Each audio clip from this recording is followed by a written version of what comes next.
আসলাম, দেখি ব্যবস্থা কি।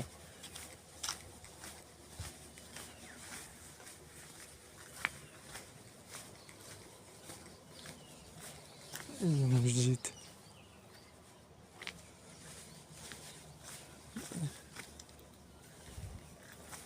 আচ্ছা আপাতত লাইভ এখানে রেখে দিই। আমি একটু প্রাকৃতিক এই সমতল, এগুলো সব জমি, এই যে সমতল, এগুলো সব রাত্রে এভাবে থাকে, মোটর টুটর। এখানে একটা জিনিস কি, চুরি হবে না, চুরি করে কেউ কিছু নিবে না, এই একটা নিরাপদ বলা যায় আর কি। চুরি করে এগুলো কেউ কিছু নেবে না, বিশেষ করে মসজিদের জিনিস চুরি করবে না। ওকে।